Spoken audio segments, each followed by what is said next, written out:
就大家好，我是朱大强。就是大家可能观众也普遍会觉得嘛，我们脱口秀女演员多多少少都对男生有那么一点点小意见。其实也不是，我还挺喜欢男的，就是真的就是所有男的里面，我有一个最喜欢的亚种，就是老头。我太爱了，真的，老头真的有点太好了，他们。看什么？大家回头看，别看老头。就你们有见过公园里面那种撞树老头吗？我爷爷就是，他那个精神状态太好了，高能量老头。我就感觉他通下那个树的时候，脑子里面只有一个执念：今天这棵树和老子只能活一个。我老匹夫今天就要蚍蜉撼大树。太厉害了！我就感觉吧，在他眼里面，管他什么杨树、柳树、奇树、偶树，都是社会对他的约束。撞树才是真正体现人的主体性和反叛精神的一种行为。老当益壮。哎，真的老壮汉，佩服他。我觉得有点太无拘无束了，主要是老头无拘，公园无数。我觉得吧，应该利用一下我爷爷的高能量，就是让他发配海南或者东南亚，发挥一下余热，让他去撞椰子树，对吧？你还能撞出一些肉眼可见的成果。撞完以后呢，我们搞一个新的椰子树品牌，叫做椰树牌椰汁。广告语我也想好了：爷撞树，爷爷的爷爷，爷爷头上的包，从小撞到大。对，广告就很健康。哎，我觉得撞树真的有可能是越撞越健康，越撞越长寿的。你们想一下那个寿星公，对吧？头上有个包，手里有个桃，桃怎么来的？他撞出来的，对吧？那就只管去撞就好了，寿命和桃都包有的，包有的。我就真的有点活得太自由了。热天嘛，就会把自己那个老头背心卷起来，挂在自己的胸口，卷得很复杂，卷的是一种介乎于 bra 和项链之间的复杂款式。就是跟现在那种流行的老前锋背道而驰，老没前锋。我真的不是很能理解这种穿搭，你要穿不穿的干什么呢？真的不理解。我说爷，你每次那个老头背心，你在这里挂一小块干什么？我爷说不能脱，我脱下来放在哪里被别人偷走了怎么办？谁会偷啊？我爷那个老汗衫真的，他已经穿出一种那种下垂感。如果真的有小偷稀罕这种东西啊，偷回去还偷回去那个贼窝，还得偷偷藏起来，不然会被别的贼质问。我们不是什么违法分子吗？你这当什么变态小子？就算真的被偷，那又会怎么样呢？我偷过，我爷爷都没发现。哎，我上一次就是听说有人衣服被偷就造成严重恶劣后果的，还是织女。你们想对吧？织女在凡间丢了一件衣服，突然就在凡间获得了一个家庭，回不去了。哎，我爷爷啊，居然他有着天蓬元帅的身材，但是居然有仙女同款的担忧啊！我不理解。但我觉得我爷爷好像还算好的，还有那种最后那一小块背心都不穿的，就那种穿衣有肉脱衣有肉的。好羡慕这个身材，也没有什么身材焦虑，他们裸的层峦叠嶂的，很有松弛感，也很敢松弛。我有时候就想让他们意识到，就那种半裸大爷意识意识，公众场合也是有人在看着他们的嘛。我就搞一些那种街拍裸大爷的活动，每次见一个拍一个，见一个拍一个。我有一次遇到一个大爷，我朝着他举镜头的时候吧，想唤醒一点那种公众羞耻感，结果我发现他不仅没有羞耻感，他还有一点镜头感。因为我拍他的时候，他朝着我努了努嘴，他在那里。我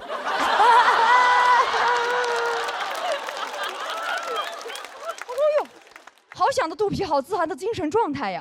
我感觉我不如弄一个什么时尚杂志，收录一下这种大肚老男人的自信魅力时刻。杂志的名字我也想好了，叫做《男人不装》。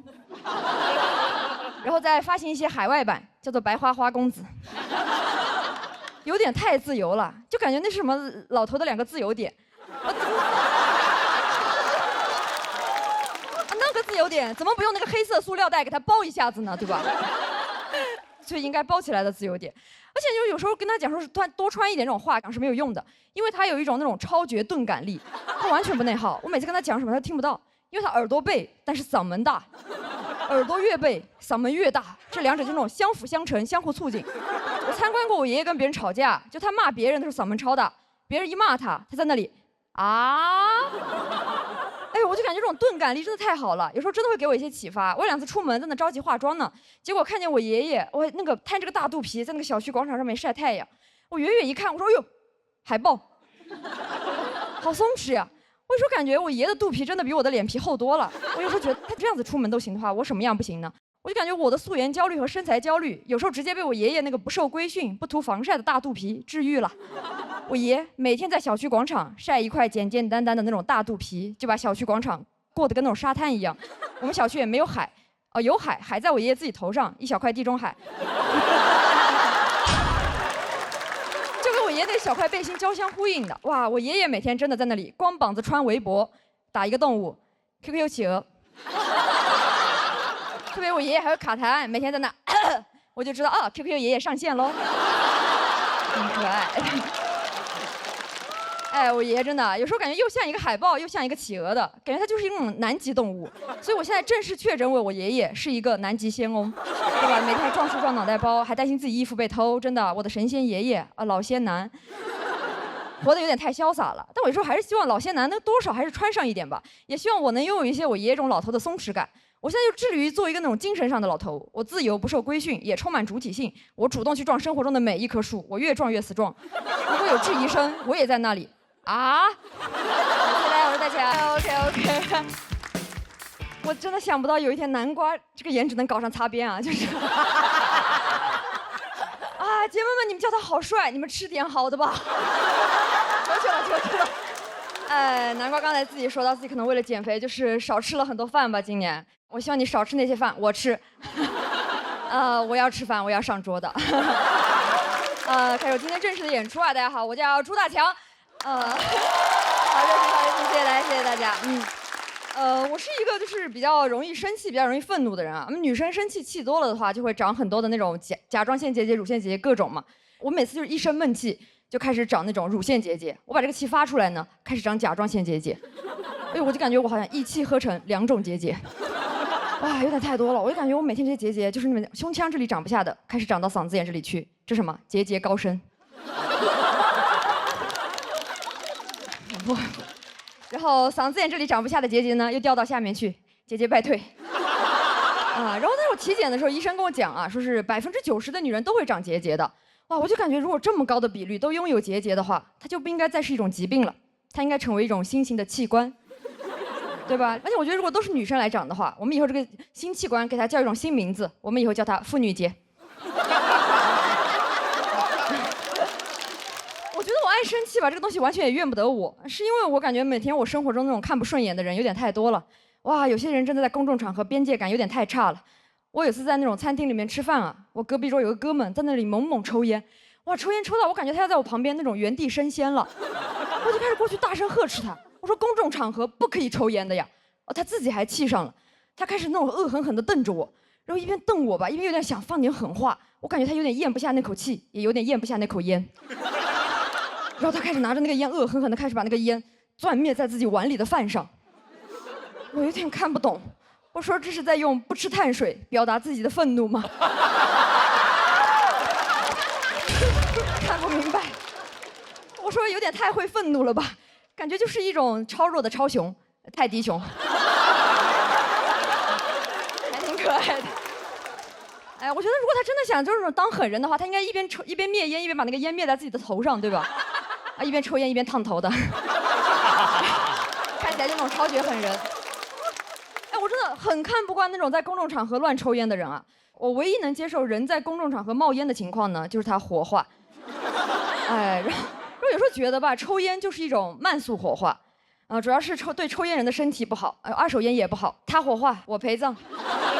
不喜欢，我就把所有在公众场合乱抽烟的人呢，我在背后亲切地把他们称呼为烟人。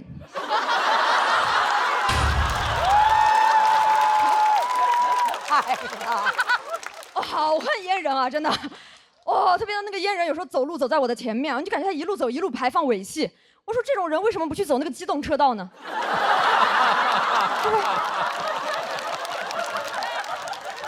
你要走路走在我前面的话，你最好是寿命上也走在我前面。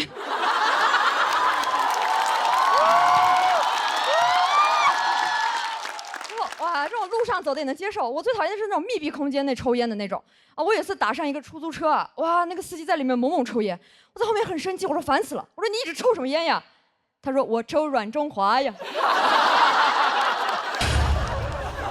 谁问你了？我问了，就是，哇，然后很烦，我就开始用各种借口跟他沟通嘛。后来发现各种借口都不管用，直到后面我跟他讲，我说我怀孕了，闻不了烟味，然后他才把那个烟吸掉。哎，我就感觉好像我怀了个人的时候，我才能被当个人尊重，我就感觉很悲凉。但是我后面就发现吧，我这个人，我感觉我也是那种母凭子贵了。我现在是一个熹贵妃，每天到处吸一些二手烟。母凭子贵。而且现在吧，我有时候会发现，就是怀孕对于劝阻抽烟来说，这个借口还蛮好用的。所以我现在就是那种随时随地乱怀孕。哎呀，我一出门就怀孕，一出门就怀孕，这个世界太危险了。然后我真的很讨厌，我觉得公众场合很多人都是那种完全不顾别人，只做自己的。我不知道大家有在地铁上见过那种有些那种男生吗？就是他一坐下就会把那个腿弹开。哇，真的很烦啊！就那种螃蟹男孩。那个左腿永远碰不到他的右腿，我不知道两腿之间空那么大的位置用来干什么呢？可能是用来存放自己虚无的男子气概吧。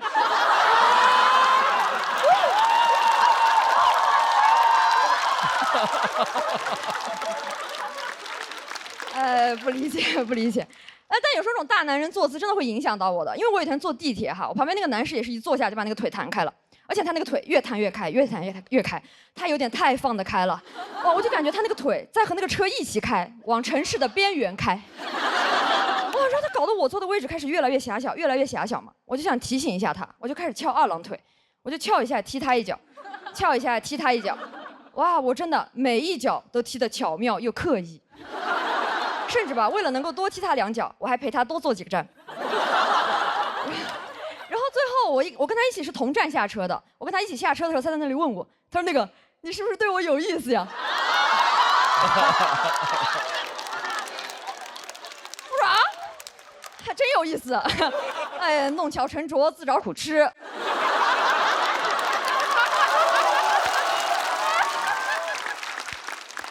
他还在那里问我，他说那个，要不我们加个微信，没准我俩挺合得来的。合得来个啥呀？他自己2个腿都合不来。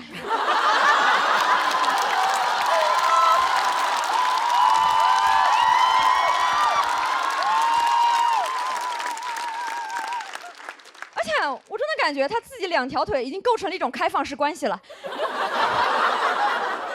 太 open 了。不是很想加入，我也不喜欢这种随时随地会劈腿的男的。不喜欢，我也不喜欢异地恋，以后见他的另一条腿还得去隔壁车厢。不喜欢。而且还有一些那种，我觉得他们都不是把那种公众场合当自己家客厅随便坐了，是把公众场合当自己家厕所，随地小便。就那种深夜街头啊，什么街道那种路灯，然后行道树，都是他们的什么小众打卡点。他每天在那里随时随地标记自己的生活。觉得吧，如果他有个柱子就可以的话，我们不如以后就把那种男厕里面那种1排小便池，我们就换成一个小柱子，对吧？啊，俗话说得好，8个好汉1个庄嘛。够了，就他们够用了。然后我们就把那种省出来的空间全部拿去盖女厕，对吧？这样以后我们上女厕也不用每天在排队了，然后看着空空荡荡的男厕，啊，以后大家都方便了。或者说感觉吧，就其实那种随地小便，从古至今都是会受惩罚的。你们知道那个孙悟空就是因为尿在如来手上，对吧？一开始我感觉他大闹天宫完，如来本来想着要不关他15天算了，后面怎么抬手一看，怎么他上厕所我洗手呀？哇，好脏呀！反手就是一个镇压，对吧？我觉得这种镇压力度还是不够啊，现在还是老能看到。我以前在那种酒吧门口看到2个男的喝多了，那个酒吧门口有个大柳树，2个男的出来就开始对着那个柳树开始滋了。我路过以后在那里很生气，我说你们2个干什么？其中有一个就喝大了，但是他很有礼貌，他开始跟我道歉，他说不好意思，然后说着不好意思，他就转过来了。我说收起来呀。哎，然后之前讲完这个随地小便的段子啊，有一个观众姐妹特别可爱，她有天在那个微博上给我发私信，她说大强，你讲这个段子我太有共鸣了，我今天也遇到一个男的随地小便，然后啪给我发了一张照片。我有点看懵了，我至今都不知道那个姐妹是距离多近去拍的那张照片啊，因为她那个照片刚发给我，我点开就变成灰色消失了。姐妹勇啊！我就希望这种现象也跟那个网上一样吧，生活中也可以尽快变成灰色消失。哎，谢谢大家，我是朱大强，讲到这里。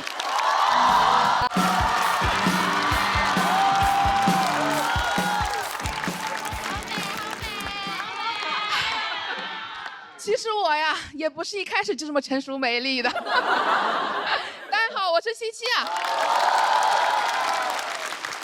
今天我来主要是想跟大家坦白一个事情，就是我曾经呢是一名文艺青年，我当得太早了，我高中就喜欢大斌老师了。真的，那会儿高考动员会，老师问我们，你们以后都想去哪里呀？同学说清华、北大，我说大理、拉萨。老师很生气，说：“那你以后能做什么工作呀？”我说：“我能当作家、主持人、民谣歌手、酒吧掌柜、黄金左脸。”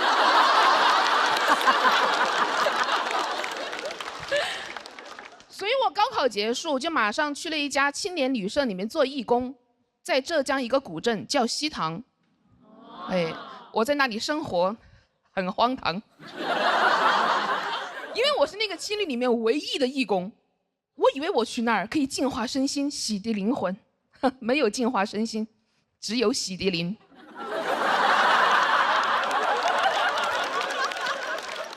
我每天除了打扫房间，最重要的工作就是跟客人玩狼人杀。同学打电话问我西塘人多吗？我说狼人挺多的。然后那会儿大斌在西塘开了一家自己的酒吧，叫大斌的小屋。嘿嘿，真有同道中人啊！我特地就去那里朝圣了。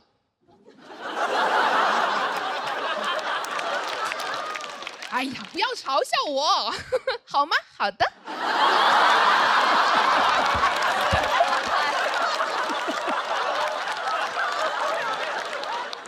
的人都知道啊，就那个酒吧，它有一个环节，就是让每一个观众轮流讲出他自己的故事。一个大哥站了起来：“我之前一个人误入了无人区，走了1天1夜，以为自己要死了。这时候，一头牦牛走了过来，亲了亲我的额头。我知道。”我要见到神明了！啊！这个张飞是从哪来的？张飞，这也太装了吧！但我当时管不了那么多，因为下一个就是我。我能讲什么？我才高中毕业。我说我之前一个人。误入了尖子班，模拟考试之后，我以为自己要死了。这时候，一头班主任走了过来，敲了敲我的额头。我知道，我要见到家长了。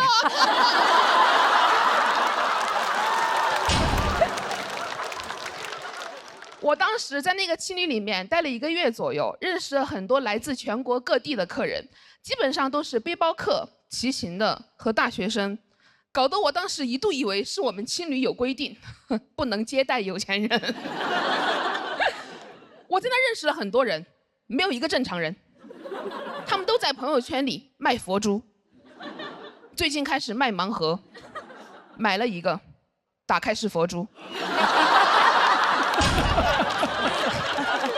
当时有一个光头哥啊，在我们青年旅社里面常住，他头上没毛，但他脸上全是毛，他留络腮胡，我当时乍一看，以为他头长反了。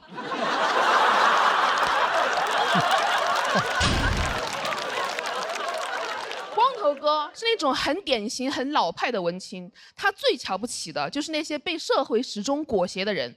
他那会儿经常攻击我，他说：“像你这种只会死读书的人。”我说：“哥，我只考了一个2本。”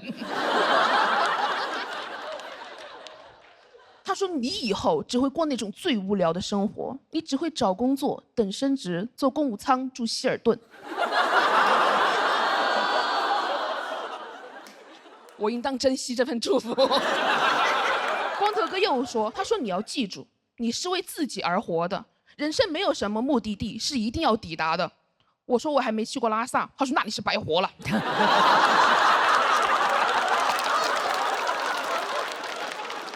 所以我我大2那个暑假就决定要进藏，都说青春没有售价，硬座直达拉萨，但我没有坐硬座，我走路去。我是一边走路一边搭车了，还好吧，主要是搭车了。哎呀，走路太累了，我只是喜欢当文青，我又不喜欢运动。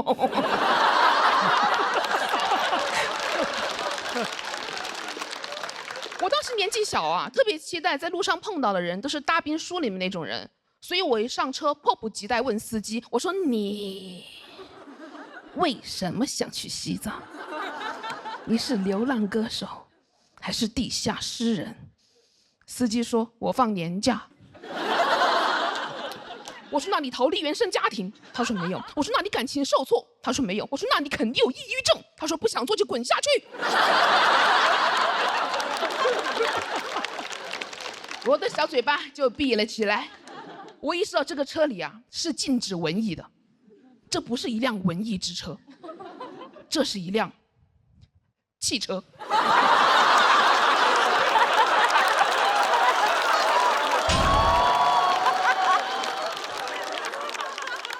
2个人啊，在那个国道上走了2个小时左右，又搭上来一个男孩。那个男孩上车就问我，他说：“你为什么想去西藏？”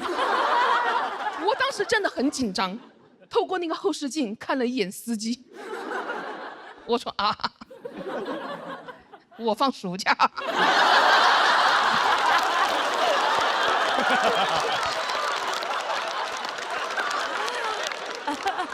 那个男孩说。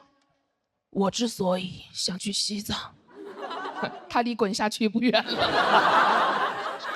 我之所以想去西藏，是因为我之前一个人误入了无人区，走了1天1夜。我说，哎，好耳熟啊！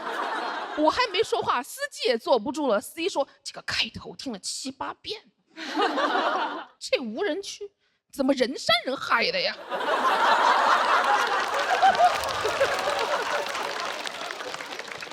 我当时进藏大概进了10天左右，路程很苦，但真的很美，但真的很苦。我现在已经完全过不了那样的生活了，我还是很想再去西藏的，但我要公务舱进藏，我要风光大藏。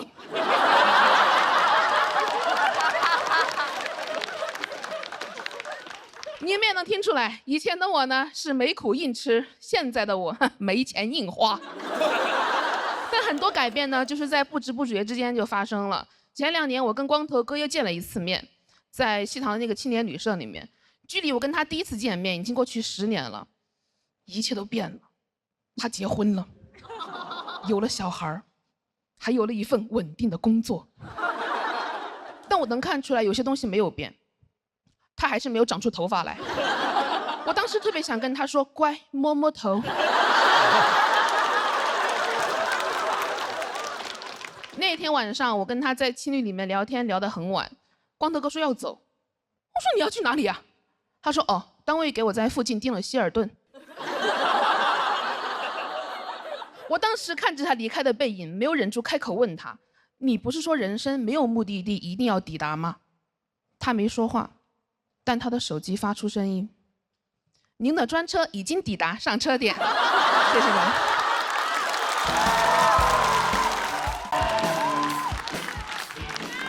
Hello， 大家好，我是江云。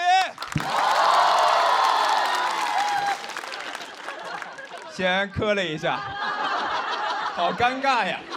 哎呀，然后第2年录节目了，然后确实还是不是那么适应。然后去年录完之后吧，然后就接了很多乱七八糟的工作，每次去都让我聊哲学，但我就是个本科生的水平，给我感觉是去答辩的。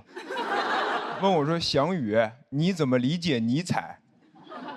我想说我没有选修这门课，尼采我都是在网上看的，我都怕说出来过不了查重，直接学术造假把我抓起来。我后悔，知网恢恢，疏而不漏。还有，因为我说我是应届生嘛，就老师让我代表年轻人，甚至有次非要宣传我是青春难到。我说别吧，我都27了。我只是延毕了。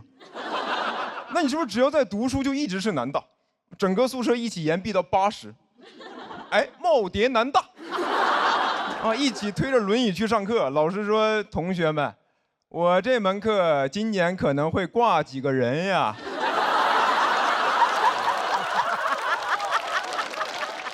然后我之前还去录过一个节目，主题就让我聊这个青年与中年，然后跟我对谈那个嘉宾是一个中年文艺老登。不是马老师啊，是我。那个人才是真的奇葩，我跟你说。当时我一进去，然后那人在那儿喝水，我说：“老师，您这个杯子挺漂亮的。”他说：“哦，我在日本买的，我之前是在日本留学，从小就比较喜欢日本文化，现在也没事就会飞东京去浅草散散步。”谁问你了？谁问你了？我一句话了解一个男人半辈子。我聊的不是杯子吗？没聊你呀。你在这儿装什么杯呢？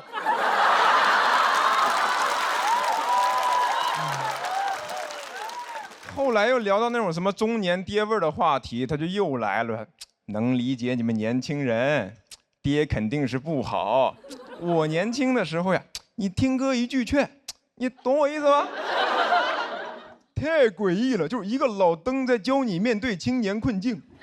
我的困境不就是你造成的吗？那种感觉怎么说呢？就相当于你在一个山东的饭桌上听主陪大聊女性主义，这我都懂。孔子、孟子、上野千鹤子。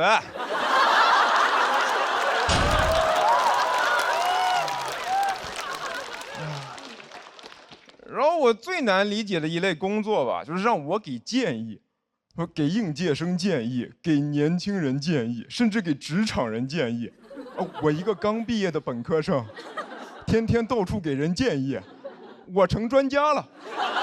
妈咋的？本生专呀！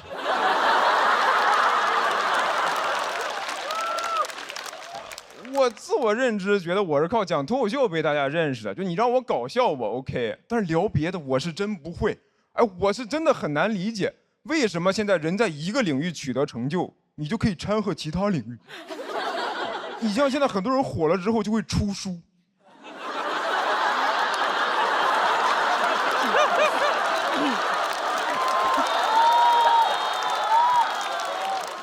当作家，我送过你。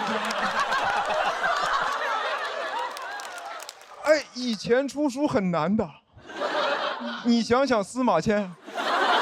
你现在把《史记》和那种明星畅销书摆在同一个书店，司马迁看到什么反应？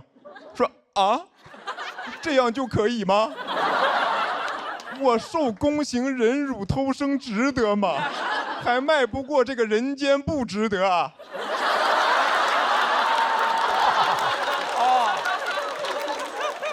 他难道比我还切中要害吗？我发现真的很多成功人士的建议都是废话。我看了很多，我发现无论是谁啊，给的建议里面一定都有一条，就是不要老是玩手机，多阅读，多生活。我又不傻，我知道阅读跟生活是好事，做起来没那么容易的。你没有试过在地铁早高峰看书吗？那书你都打不开，你想看只能这么举着，就这么努力，在古代得是个举人。旁边的人看着都觉得这人疯了吧，2号线犯禁。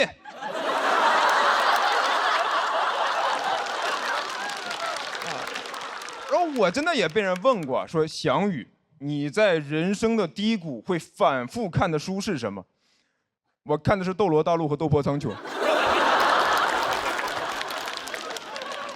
就是那些崇高的思想、细腻的情感，你是要花精力去品的。你说你累一天，晚上回家瘫在床上就不想看那种文学大部头，费脑子，砸脑袋贼疼。我看什么《平凡的世界》，我白天过了。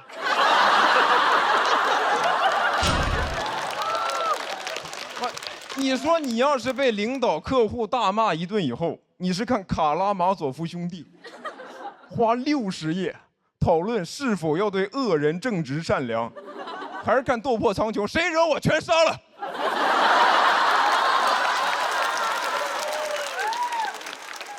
你看现在大家都喜欢看这个短剧、爽文，那不还是因为现实生活很多问题解决不了吗？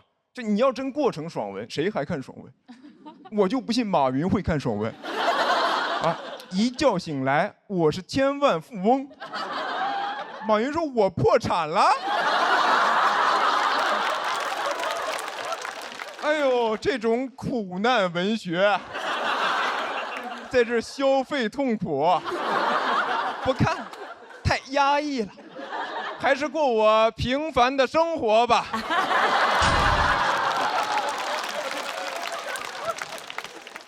我真心希望大家每个人都能过得好，但这是不是也像是一种幻想？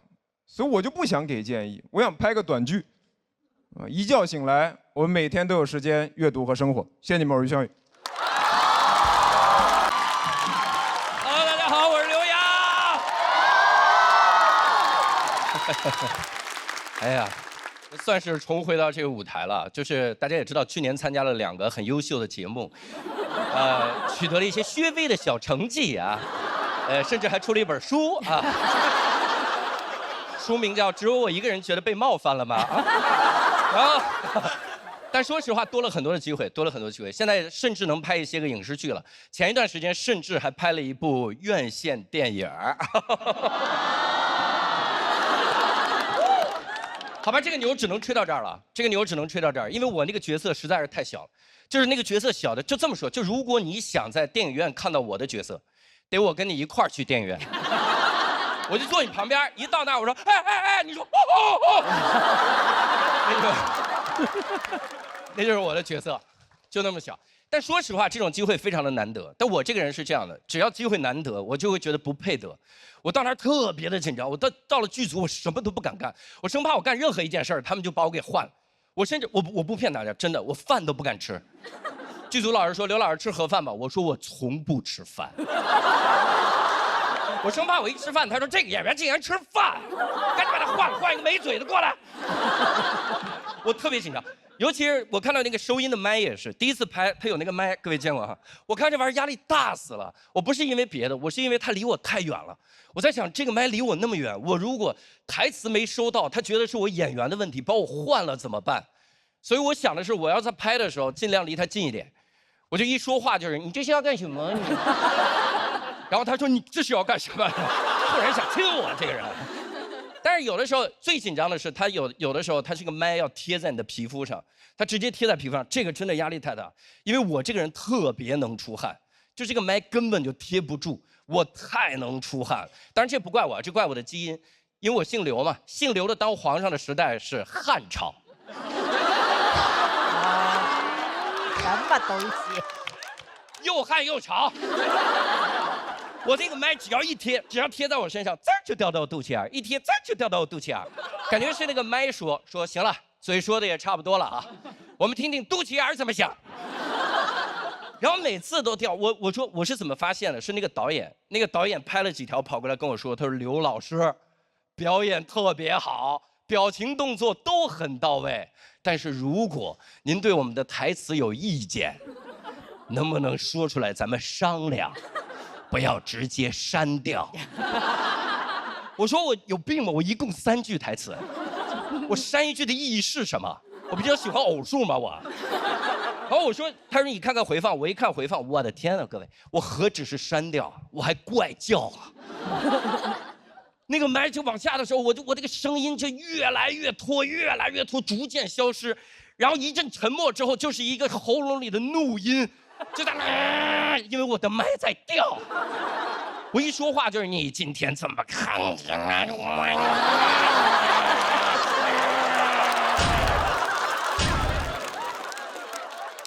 之所以有喉咙里那个声儿，是因为我的肚子在叫，我肚子在叫是因为我没吃饭，我因为没吃盒饭，我差点领了盒饭。然后我跟音响老师说：“我说老师，该真你帮我解决一下，这个老往下掉怎么办？”音响老师说：“刘老师没事儿，我给你一好东西，这个劲儿大。”我说：“我可不碰劲儿大的啊！我刚进影视圈，想让我塌房。你别以为我脱口秀圈的我没见识，我们圈最不缺的就是教训。”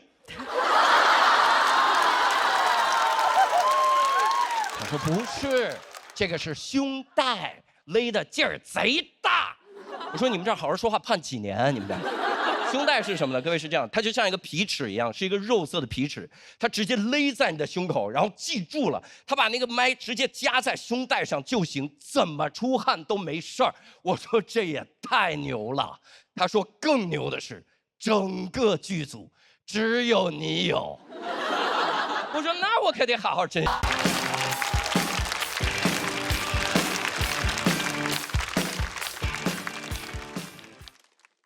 好，同学们上课了啊！我呢是一个高中的班主任，给大家稍微公布一下我的教龄啊。好，从9月1号到现在，咱们也是教了1个学期了。哎，我整个人长得就特别不像一个新的老师，整个人湿气特别重。我以前上学的时候，身边很多人不知道自己以后该干什么了，就去考一张教资。我不知道自己以后该干什么了，我一照镜子，哎，就差一张教资了。很多新的老师，他们的身份呢，从学生转到老师，特别不适应，觉得自己讲话太客气了，镇不住学生。在我这儿从来没有这个问题。我的室友呢，他也是一个新的老师，他特别紧张，因为他长得比较稚嫩。他开学之前呢，就在网上一直在搜新教师攻略。他甚至还去搜了新教师发火逐字稿。我说你现在不光身上有学生气，每天还要上网学生气。而他上网找了很多老师的这种经典语录，他找了以后呢，不管不顾，直接往班里边就带，一进去就你们就是我带过最差的一届。哎，我说有没有可能他们是你带的唯一的一届呢？我就跟他说，你不要整那些没有用的，浪费时间。我告诉你我怎么做的。我开学第1天一进班，什么都没说，我就抱着手在讲台上站了2分钟，我就看，一直看，看到后来我们班最后一排一个男生那纸突然掉地上了，我轻轻说了4个字：下不为例啊。哎，就那一瞬间，我看到我们班小孩的表情，我就知道，老娘天生就是干这个的。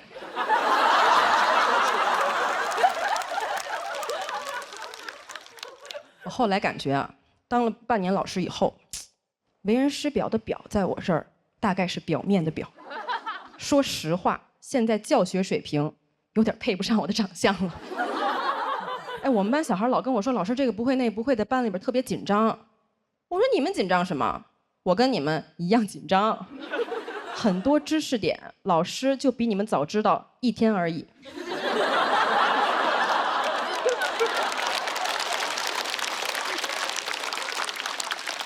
有很多很有经验的老师，生怕自己讲太慢了，考试之前讲不完。我生怕自己讲太快了，因为真的多1分钟我都没有了。我现在最讨厌就那种提前预习的小孩儿，非要问我下一个单元的问题。我讲什么你就听什么，哪儿那么多问题呀？你一个人这样超前1分钟，40个人超前40分钟。这节课上自习吧，根本就上不了这课。而且我跟你们说一个老师的小秘诀啊，我觉得特别好用，就是遇到任何事情咱们不要慌，千万不能让学生看到你脆弱的一面。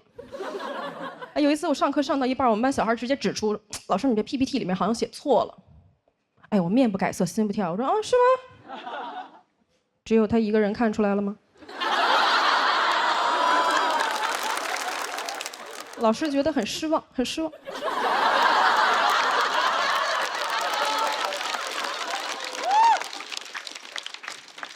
一定要稳住，一定要稳住。而且你自己立了一些规矩以后呢，自己就不能再犯了。我上个月跟我们班小孩说，不要把你那奶茶往班里带。那我奶茶现在怎么办呢？我现在每天都灌到保温杯里边就进班了。我们班小孩一看我，我也很心虚，我直接就上课突然喝一口，珍珠进嘴了，嚼不嚼呢？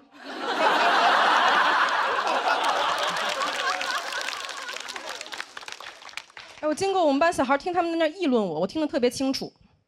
他们说现在老师是不是压力有点太大了？怎么老在这生嚼茶叶呢？但我上了几个月的班以后呢，我发现我整个人湿气有点侵体了，整个人这个行为方式跟思考的方式有点不太一样了。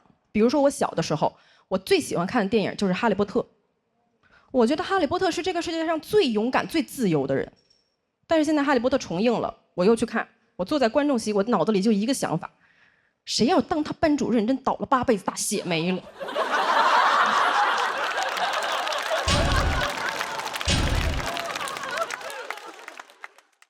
我从电影院一出来，我给我同事打电话骂了半个小时。我说他想干什么呀？啊，整天逃课打老师，真当自己是小英雄呢。为什么当时我那么生气？我说真的，有点共情斯内普了。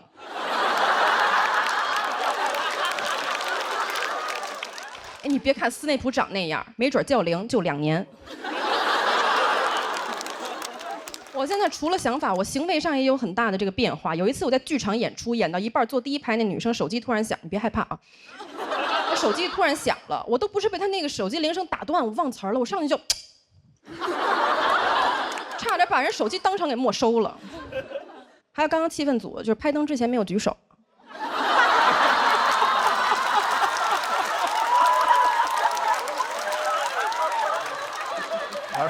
夸过我，夸过我。而且我现在去过的演出，我演完了以后，那场子热不热、好不好笑，咱不知道，但一般秩序都非常好。甚至还有演员朋友就跑过来跟我说：“哎，多少老师，您在讲，就我们在讲的时候，您能不能不要在后台那扒着门缝看我们？我们很紧张。”我说：“你讲那么差，我看一眼怎么了？这么不幽默，下不为例啊！”我今天其实跟大家讲这么多呢，还是想跟大家说，就是老师呢也是活人，就我们下了课以后呢，也是会讲讲开放麦呀，喝喝奶茶什么的。所以呢，如果有我的学生在看我的这个演出呢，我还是想跟你们说一声，作业写完了吗？看什么呀？我今天先讲这么多吧，因为多1分钟老师也没有了。谢谢大家，我是墩儿。